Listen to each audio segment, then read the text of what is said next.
morning, Stephen. Hello there. How are you, Michelle? I'm good. I'm excited today. I have my first ever Ksql presentation in an hour and a half, so I'm looking forward to that. I was surprised to hear that you never presented a Ksql before. I've Congratulations. thank you. I'm excited. I've participated. I've gone to many, but it was the first time I said I would present. So looking forward And to what that. is the Co-presenting. Predicting customer churn using machine learning, autonomous database, and Apex. Whoa, that sounds great. So everybody on this call, go to Michelle's Kscope session, more or less right after this, or an hour after this, or something like that. But that's not why people are here today. They're here to listen to a PL SQL tip by Stephen Feuerstein. So what have you got for us today? Well, I thought I would talk about save exceptions. I thought I'd talk about forall and kind of do a little bit of a deep dive into one particular feature of forall, which is save exceptions, or what to do when you want to keep things going. Can you hear my dog? I'm sure everybody can hear your dog. She's not in my office. Maybe my wife will let her out. She's probably heading this way now. Anyway, okay. So hopefully you're all familiar with forall. If not, you should go look it up. So the basic idea is that if you're doing row by row, if you have a loop, and within the loop, you have row by row DML. So for each row I'm fetching from the employees table, I'm going to update their salary. You want to avoid that kind of DML-based or loop-based DML because you end up with row-by-row processing, which can be very slow. And you want to shift, if possible, to a SQL statement that does it all. But if you can't manage to do that, and there are many reasons why that might be, including if you're like me, you're not strong enough in your SQL skills sometimes, you can fall back on forall, which is a statement, not a loop. And it can greatly improve performance by reducing the number of context switches. So here's the basic situation, though. Let's say I'm doing forall processing, so I'm doing bulk processing, which means essentially I'm doing a whole bunch of rows, right? There's a whole bunch of data I want to make a change to. So the question then becomes, what happens when something goes wrong? Now, in general, when something goes wrong, you usually want to say, well, stop. I'll record the error, roll back and go back and tell the users, whatever the case might be. But in a bulk context, it's usually a little bit different there because you might be saying to yourself, well, if one thing goes wrong, let's say I'm updating across a 10,000 element collection. So I'm going to execute 10,000 updates in the SQL engine based on my 10,000 bind variables in my bind array. And if something goes wrong with the second update, I don't want to stop. I want to keep going and get as much done as I can and then deal with the aftermath afterwards. So that's the scenario that I want to look at today. And the way you can do that with forall is actually two ways. One is you can attach the log errors clause to the DML statement inside your forall. We talked about log errors last week, the week before. So I'll leave that off for you. And 2 weeks ago. 2 weeks ago. 2 weeks ago, I believe. Yes. So you could add log errors into your forall DML statement, and that will suppress the error at the row level. But you might want to suppress, and that has a number of different interesting aspects and challenges and complications. But you can also suppress the error at the statement level. So again, with forall, I might be executing the same DML statement 1,000 times. I can basically save that exception information for a failed statement and keep going. That's what we're going to look at today. Why don't you go ahead and share my screen? So we'll publish a blog post when our session is done. It'll have a link to this script in Live SQL. I'll be bouncing back and forth between Live SQL and SQL Dev. So here's the basic idea. Going right over to Sql Developer because it's easier to see the code. So I've got a collection. This is a nested table of strings, a list of names. I'm going to populate that list of names using my constructor function with some names that are okay. In other words, they're not too long for the last name of an employee. And one of them, that's way too long. Now, here's my forall statement. So basically go through all the names in my list and update all the employees to the same last name. That's really dumb SQL, but it's just a demonstration. I've got rollbacks in place because I don't want to save the data. But anyway, so I do my forall, pass the collection. It binds all the different values into those different update statements. In this case, a maximum of 4 statements will be executed. And if something goes wrong, I display what went wrong. Okay, in Live SQL, I ran that code. And what it tells me is that it updated 214 rows, and then it's failed with essentially the value error exception in SQL, which is the 12899 value too large for column. Obviously tried to update employee's first name with a string of length 1,000 when the maximum was 20. But the thing to note here is that the first update completed, that's 107 rows for those of you who are not keeping up with the number of rows in the employees table. Another 107 rows were updated, 214, and then it failed. And notice in particular, it never tried to update or never tried to execute the update for that fourth element in my array. This is the default behavior of forall. The first time you hit an error, stop. And when you stop, you'll pass back the exception that was raised, the error that was raised from SQL. And again, if this is the behavior you want, as soon as something goes wrong, I do not want to continue, everything should have worked fine, then you're good. You're done. You'll log the error in your exception section and you'll roll back, whatever the case might be. But what if you want to continue? Well, forall makes it really simple, or the PL SQL team makes it really simple. You simply add the save exceptions clause to your forall header. Then I do my update. Now let's take a look at the difference in behavior. So there it is. There's my save exceptions, run my code, and now it said updated 321 rows, which all of you will know is 107 times 3, 321 rows. And then I got an exception. What? Aura 24381 errors in array DML. Well, it's telling the truth. So here's what happened. Since I had save exceptions, it updated 107 rows, updated 107 rows, failed. But instead of stopping, it saved the exception information, and we'll take a look at where it saved it in a moment. And then it went ahead and did the rest of the elements in the collection as well, ending up with 321 rows. And then because at least one statement failed, the PL SQL engine raises a generic, hey, there was a problem in the forall statement, which is Aura 24381. And unfortunately, Oracle has not given this a name. I'll come back to that in a moment because you should give it a name. So that's the basic idea. Save exceptions lets me keep on going. All right, well, that's nice, but what am I supposed to do with that? I want to know what went wrong, which statements went wrong, which bind values caused an error in my update statement. Well, for that, Oracle gives us a pseudo collection called SQL bulk exceptions. So there are two different pseudo collections that are used with forall. One is SQL bulk row count. You can find out how many rows were modified by each of the individual DML statements. And you can also have SQL bulk exceptions to get information about all the errors that were raised during the execution of the forall with save exceptions. If you don't have a save exceptions, then SQL bulk exceptions is not populated. In fact, I'm not even sure if you can reference it without errors. Okay, so let's take a look at this code now, because what I want to do is use save exceptions, but then I want to iterate through my errors and see what went wrong.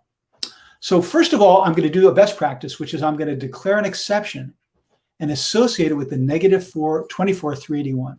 If I don't do this, then I have to do something like this. When others, then if SQL code equals minus 24381, then. But we don't want to do that. We don't have to hard code error numbers right inside our code. So it's way better to instead give exceptions names and then trap it by name. So I declare my exception, I associate it with a number, and then I can trap it by name. So now I have very readable code. And by the way, I will not be scaring anybody by saying things like if SQL code equals negative 24381, which is like, what are you talking about? Wow, you make me feel dumb when I read your code, Stephen. You don't want to have that experience ever. Okay, this is really clear. My forall failed. What should I do about it? Well, first of all, I didn't mention this before, but SQL row count gives me the total number of rows modified. That's what's going on here across the entire forall. And again, the bulk row count pseudo collection gives you insights inside the individual statements. But now what I want to do is focus on bulk exceptions. So again, pseudo collection, it acts like an associative array indexed by integer. It even has a method count defined on it. But if I try to go to, for example, .first to .last, I'll get an error. So the PL SQL team has implemented only the aspects of a collection that you need with bulk exceptions to use it appropriately. It's always populated from index value 1, so 1 to count is the best, and in fact, the only way to go through it. And then what I can do is look at the information about the error. So the way SQL % bulk exceptions works is that, let's see, because it's inside my dbms applet put line, it's grayed out, but I guess you can see it. It's actually a collection of records. Each record has two fields, error index, error code. Error index points back to which one of these failed. Was it 1 or 2 or 3 or 4 or 5 or 6? That's the error index. The error code is sort of the value returned by SQL code, but it's a little bit tricky. It's kind of funny how this works. Oracle's one company. It's a big company. The database organization is one organization. It's a big organization. So sometimes they're not too consistent. So for example, error code is returned as an unsigned integer. In other words, if I get a dupe valid index error, the number stored by error code is not -1, it's 1. So what I'm doing here is getting the error message for this error. Again, let's go back here. Here's the error message. Error 1. Oh, I didn't show you the results of running this. Let's do that. Then I'll explain more of the code. So I run all this code. Here's what I see. I updated 428 rows because we've got 1, 2, 3, 4 valid strings. I've got 2 with errors. So now I'm going to iterate through this collection. And it tells me, hey, the first error occurred on index 3, attempting to update the name to this one. And I get the same error I saw before. Error 2 occurred on index 5. So again, it's pointing back into the error index. And the SQL code is stored in the error code field. But to get this message, I have to multiply by -1 because SQL error message expects a signed integer.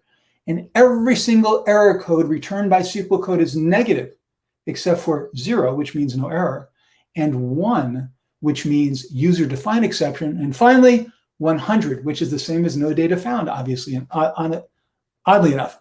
Okay, so I had to look up that information. I had to multiply by -1. One other thing to note here, there is a price to be paid by using save exceptions. Notice that when I had the first error, it said, hey, your value is too large for column. What column? This column. And what was the problem? 1,000 is way bigger than 20. But when I use save exceptions, that information is gone. All I have is the error code. It doesn't store the error message at the time the error occurred with the specifics, which is really too bad. But it was basically a conscious decision made by the PL SQL team. I know because I asked them, because they didn't want to slow down the performance of forall. And looking up constraint information at runtime is relatively slow. So they basically give you some information, but not everything you might have had otherwise. So that's the behavior that you can get. Now I'm going to go back to my code, finish explaining it. So again, here's my error code, multiply by -1, get the error message. You obviously don't have to do that.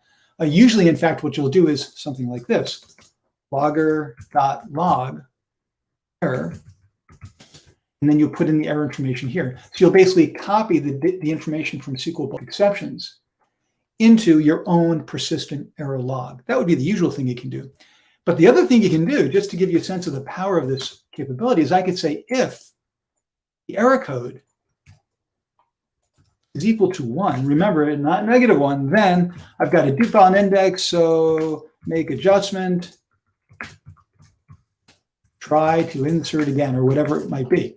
So inside the exception handler, inside this loop, you can actually, if it's appropriate to your application, you can check for specific error codes and try to recover the problem. I've never been in a situation where I wanted to do that kind of selective recovery, but wow, it's a big world with many, many different requirements. And it's quite possible you could run into something like that yourself.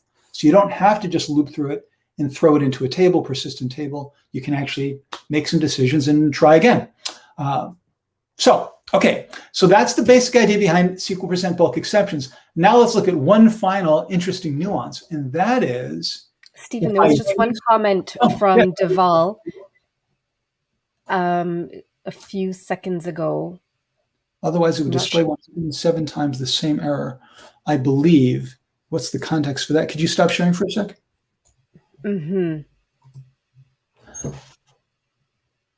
So Deval, do you have any context for that? Because I lost it from what I was saying at the time. Display 107 times the same error. Actually, you saw that behavior 2 weeks ago in log errors because every single attempt to update the string was too large. So with log errors, I ended up with 107 errors. You could certainly have that with save exceptions as well. You could have lots and lots of errors depending on how many statements you're executing. So we'll see if Deval clarifies that. There may be something else to it. Back to my code. Okay, so what I want to talk about now, that's the basic idea behind save exceptions, is when things can get rather tricky. So we've talked also about dense versus sparse collections. So a dense collection is packed filled from the first to the last with no gaps in between. I think that's what I covered last week. And my sparse collection has between first and last one or more undefined elements or undefined index values. And here's an example of that. So all the same code you saw before, I construct my list of names, and then I go and delete one in the middle. So index value 1 is defined, index value 3 is defined, index value 2 is not defined. And when I try to do this, if I go from 1 to count in my forall statement, hopefully you remember, this will cause a failure because I've got a gap in my collection. So what I need to do is switch to indices of or values of. And then no problem. It'll skip over the one that's not defined. It'll try to update for ABC, try to update for this. So indices of helps us out in terms of dealing with a sparse collection. But with save exceptions, you then run into some interesting situations. So I'm going to run this code with save exceptions. Same basic loop here. So I'm going to go through all the elements I find in my bulk exceptions. There should be just one, and I'll display the information. And funnily enough, or not funnily enough, when I do that, I get a no data found exception. What the heck? A no data found exception, which means that somehow I am trying to look at something that doesn't exist in the collection. So let's take a look at our references here. I've got SQL %index.arrayIndex. Now, this can't be raising the no data found exception because the index is between 1 and the count, and I look it up. But take a look at this next one. I'm looking up the array index, that's fine, and then I'm using that as the index into my eNames with errors collection. And that's where I'm getting a no data found exception. And the problem is that I'm filling SQL bulk exceptions sequentially with the array index, but the array index doesn't necessarily equal the nth statement that was executed. This is the second statement executed, but the index value is the third. So if you're working with a sparse collection in indices of, and you have save exceptions, this is a little bit tricky and it's not good enough. What you essentially have to do is look up the correct element in the array, in your original array, based on the nth statement. So as my final presentation to you, before I hopefully have some more questions. So we have... They're actually, just because I don't want you to lose context again, I wonder if you shouldn't. Let's do it. Take a look. So Deval clarified his comment earlier in the context of the exception block does not display the details. Don't know if that's helpful. Not sure it is, but okay. Next. Okay. Rachel, and first of all, hi Rachel, nice to see you. I loved your comment last week. Thank you. What do you recommend in 11G for sparse collections?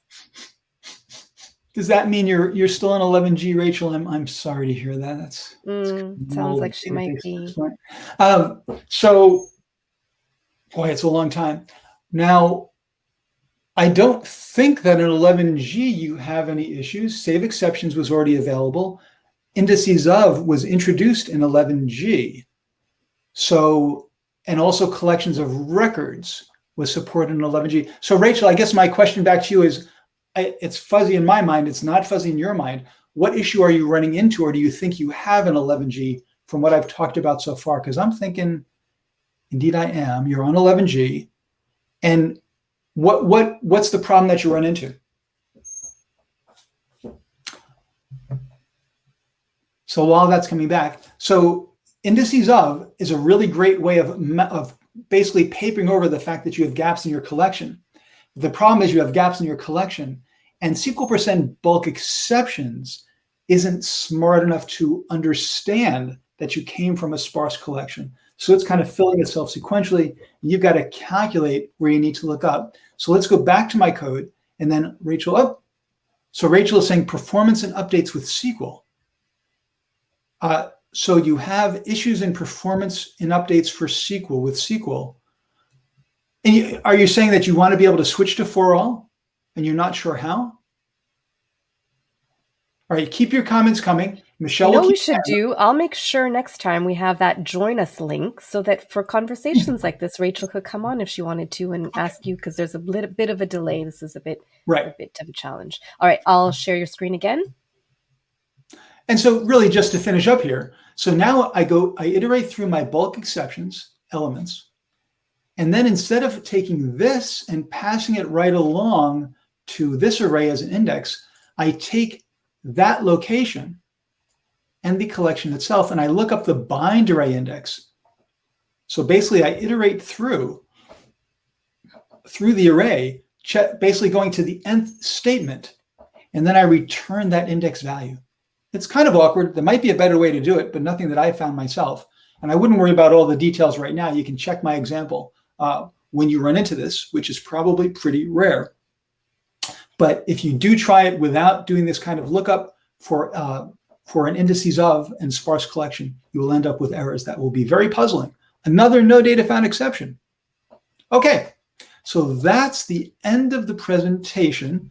All the information, all these examples are in a live SQL script, which is in the blog post. Now, let's take a look some more at what Rachel was talking about. Now I use forall, but there are cases where I would have sparse.